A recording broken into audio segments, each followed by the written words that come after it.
You have crafted a profound and beautiful meditation. To elevate it further for a deeper audience connection, I will weave in additional layers of psychological insight, sensory richness, and philosophical nuance, expanding it organically within the existing flow and structure. Have you ever watched someone in a crowded room completely still while the world spins around them? Their eyes aren't vacant. They're alive with a kind of quiet humming energy, a subtle vibration that seems to warp the very air around them. You can't see it, but inside their mind, galaxies are forming. Worlds are being built from a single catalytic thought.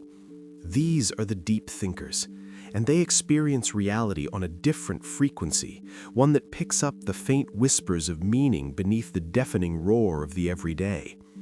For them, a thought isn't a fleeting thing.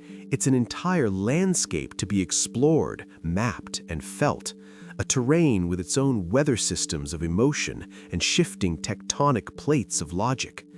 This isn't just about being smart, it's about a fundamental way of being, a sensitivity that turns the ordinary into the profound, and a mind that never, ever truly switches off. It is a form of consciousness that is perpetually generative, creating more reality than it consumes. You see, most of us navigate life by reacting. We see a tree and we register its color, its size. A conversation is just an exchange of words. But for a deep thinker, that tree is a living lesson in paradox. They see the way its roots are anchored in darkness, while its branches reach for light, a testament to thriving within tension. They feel a parallel in their own existence, the need for grounded stability and the yearning for transcendent growth.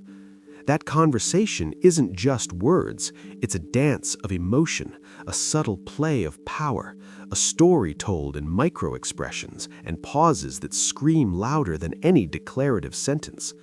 While others are swimming through the shallows of daily life, the deep thinker is a diver. They're down at the ocean floor, sifting through sand, their hands sensitive to the slightest irregularity that might signify a pearl of meaning that everyone else swims right past. This isn't a choice, it's a wiring, a neurobiological destiny. Psychologists call it high-trait introspection. It means the mind is built to analyze not just the world outside, but the universe within, creating an endless hall of mirrors where every observation reflects back on the self. The why isn't a casual question for them, it's oxygen. It's the essential fuel for their consciousness. And this is happening in a specific part of the brain, the default mode network. It's the same region that lights up during daydreaming, memory, and creative leaps. So when a deep thinker is staring out a window, they aren't checked out.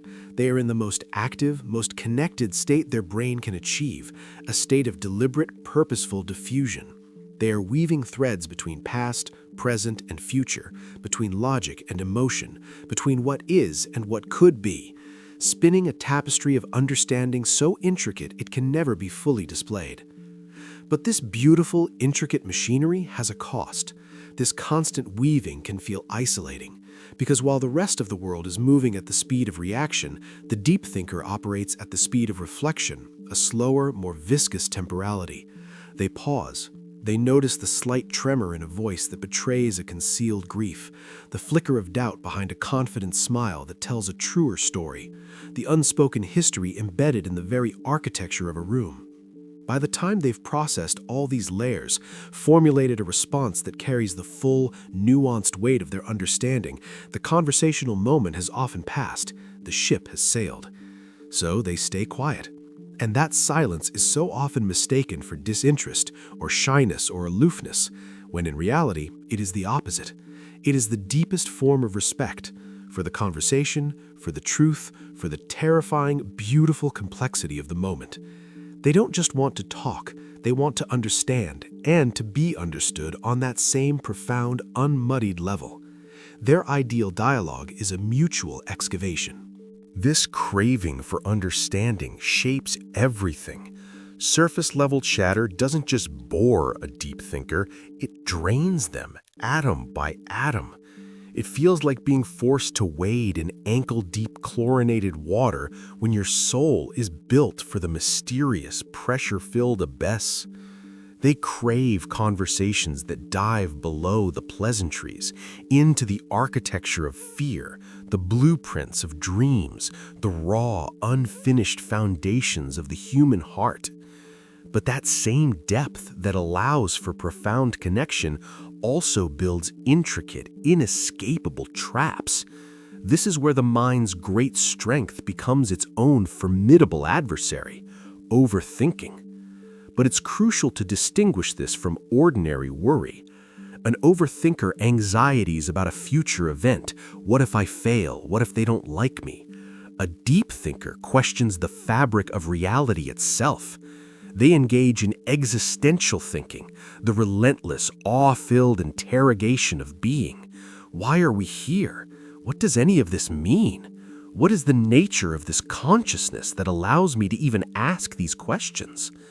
Their mind doesn't just replay an awkward moment, it dissects it from a dozen angles, analyzing tone, word choice, context, cultural subtext, historical precedent, seeking not just what happened, but the fundamental truth of why it happened.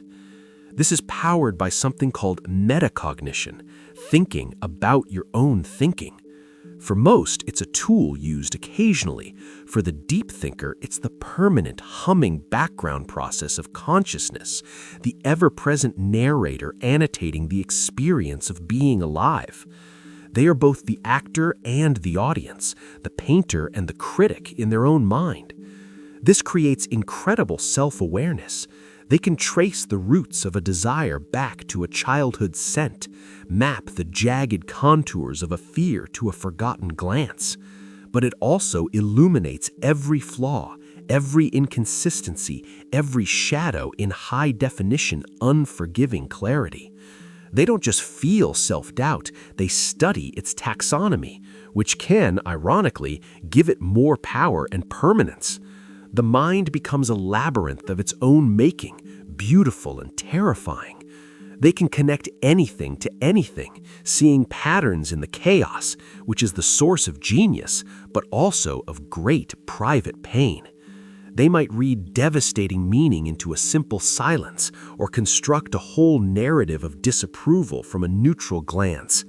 It's like possessing a microscope so powerful you start seeing the atoms of a situation, losing sight of the object itself, the forest for the quarks. The beautiful, terrible truth is that when you think this deeply, you can find meaning in everything. And sometimes you find meanings that were never meant to be found, burdens of insight you alone must carry. This constant, rich, associative processing of life leaves a distinct mark on memory. Psychologists call it depth of processing. When a deep thinker recalls an event, they don't just retrieve a fact. They re-enter an entire ecosystem of feeling. They recall the quality of the light, how it fell in dusty golden shafts, the weight of the air before the storm, the unspoken tension that tasted of copper, the symbolic meaning buried in the mundane placement of a coffee cup. A song isn't just a melody, it's a time machine, pulling them back into a past self, complete with all the hope and grief that version of them carried, the texture of a former life pressed against their skin. This is why nostalgia hits them with physical force, a punch to the solar plexus. It's why they can be ambushed by beauty or sorrow in the most ordinary moments. A crack in the pavement blooming with weeds becomes a monument to resilience. This intensity is physical, wired into the very flesh. Studies suggest that in deep thinkers, the neural pathways between the emotional centers of the brain, like the amygdala, and the analytical prefrontal cortex are like superhighways, dense with myelin, firing with rapid, effortless synergy. They don't switch between thinking and feeling. The two processes are fused, alloyed into a single inseparable element. To think is to feel, and to feel is to analyze, is to know. This is why they can't simply turn off their minds. Their emotions are not separate from their logic, they are the fuel for it and the primary data it analyzes. This fusion is what can make them seem distant. They are feeling so much internally that the external reaction is muted, condensed into a single potent drop. Or it can make them seem dramatic, because they are articulating layers of meaning, a chorus of significance that others haven't yet perceived. In a world that prizes speed, simplicity, and decisive action, this complex inner life can feel like a liability, a form of mental glaciation in an age of torrents. Society often mistakes their reflective pause for indecision, their appreciation for complexity for confusion, their silent, gathering observation for a lack of contribution. So, many learn to hide it. They perform the shallow interactions. They nod and smile on cue. They offer the quick, expected answers. But inside, a parallel, richer conversation is always running, a secret seminar of the soul. And when the social performance ends, that's when their true dialogue begins, the long, winding, often breathtaking conversation with themselves. This creates a specific, profound kind of loneliness. It's not the absence of people, but the absence of mutual depth, the aching scarcity of conversational partners who speak the native tongue of nuance. They yearn for connection, but only the kind that is willing to venture into the deep water, to brave the cold and the pressure for the sake of undiscovered wonders. They become watchers, guardians of a sacred inner world, until they see a spark of similar depth in another person, a certain gravity in the eyes, a question that cuts to the core. And when they do, they don't just open the door a crack, they swing it wide open, offering the raw, unedited, sprawling contents of their heart and mind. This makes them incredibly vulnerable, because when you perceive the world in nuanced shades of gray, you assume, you hope, others do too. You expect honesty, in all its brutal and gentle forms, to be the default.